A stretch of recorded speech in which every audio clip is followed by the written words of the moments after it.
कभी ऐसा हुआ है कि किसी के साथ हैं और बस उनका मूड देखकर हमारा मूड भी वैसा ही हो जाता है। आज हम रॉबर्ट ग्रीन के एक बहुत ही दिलचस्प नियम को समझने वाले हैं। ये नियम बताता है कि इमोशंस यानी हमारी भावनाएं किसी बीमारी की तरह फैल सकती हैं। तो चलिए देखते हैं ये है क्या।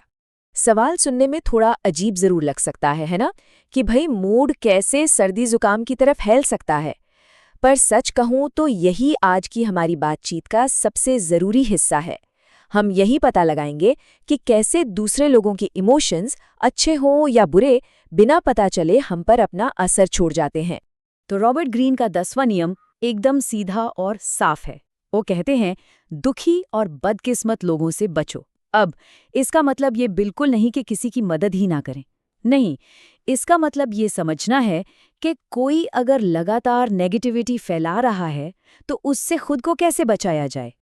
ये जो आइडिया है ना कि इमोशंस एक इंसान से दूसरे तक फैल सकते हैं, यही इस नियम की जड़ है। सच में ये सर्दी जुकाम पकड़ने जैसा ही है। जरा सोचिए, अगर कोई हर वक्त गुस्से में है या दुखी है तो क्या ये मुमकिन नहीं कि उनके साथ रहते रहते वो नेगेटिविटी हम पर भी हावी होने लगे। चलिए इसको एक असली दुनिया के उदाहरण से समझते हैं। हमारी पहली केस स्टडी है शरारती का साया। ये दिखाती है कि कैसे बदकिस्मत लोगों का साथ हम पर असर डाल सकता है। तो देखिए ये होता कैसे है। मान लीजिए कोई क्लास के सबसे शैतान बच्चे के पास बैठने लगता है, दोस्ती हो जाती है। अब होता क्या है कि टीचर का सारा ध्यान हर वक्त उसी कोने में रहता है, और फिर कोई भी गड़बड़ हो, पास बैठने की वजह से नाम हमारा भी आ जाता है, भले ही हमने कुछ किया ही ना हो। बस हो गया काम, उसकी बदकिस्मती का इन्फेक्शन हम तक भी पहुंच गया। अच्छा, अब आते हैं दूसरी केस स्टडी पर। इसका नाम है शिकायत करने वाले का बादल। ये इस बात पर है कि कैसे दुखी लोगों की संगत हमारी सारी खुशी छीन सकती है। यहाँ पर ना दो सिचुएशन के बीच का फर्क देखिए। एक तरफ वो दोस्त है जो हर बात पर शिकायत करता है, अरे टीमें सही नहीं बनी, उसने चीटिंग की, वगैरह वगैरह। उसके साथ खेलने में सारा मजा ही खत्म हो जाता है। और दूसरी तरफ पॉजिटिव दोस्त हैं, उनके साथ तो गलतियां भी फनी लगती हैं और खेलने का मजा डबल हो जाता है। तो सारा खेल इस बात का है कि हम संगत कैसे चुनते हैं। और सुनिए, ये नियम सिर्फ स्कूल या प्लेग्राउंड तक ही नहीं है।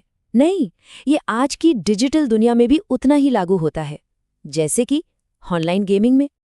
जरा इमेजिन कीजिए, एक ऑनलाइन दोस्त के साथ गेम चल रहा है और वो दोस्त हारते ही आग बबूला हो जाता है। माइक पर चिल्लाना, दूसरों को ब्लेम करना और फिर गुस्से में गेम ही बंद कर देना, जिसे कहते हैं रेज क्विट। अब भले ही हम कितने ही शांत क्यों ना हो, रोज रोज किसी का इतना गुस्सा और टेंशन झेलकर हम भी तो स्ट्रेस में आ जाएंगे, परेशान हो जाएंगे। उसका वो जो गुस्सा है ना, वो एक बीमारी की तरह हमारे मजे को भी खत्म कर देता है। तो सवाल ये है कि इन सब परेशानियों से बचे कैसे? इसका जवाब है अपनी खुशी, अपनी भलाई को बचाकर। ये नियम हमें खुद को बचाने का एक तरीका ही तो सिखाता है। तो फिर किया क्या जाए?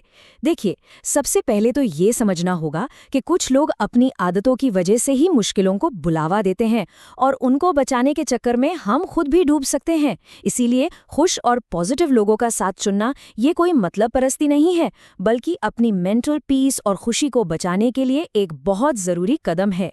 तो आखिर में एक सवाल है जो हम सबको खुद से पूछना चाहिए।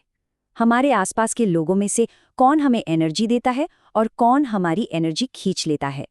क्योंकि याद रखिए, अपनी संगत चुनना एक तरह से अपनी खुशी को चुनने जैसा ही है।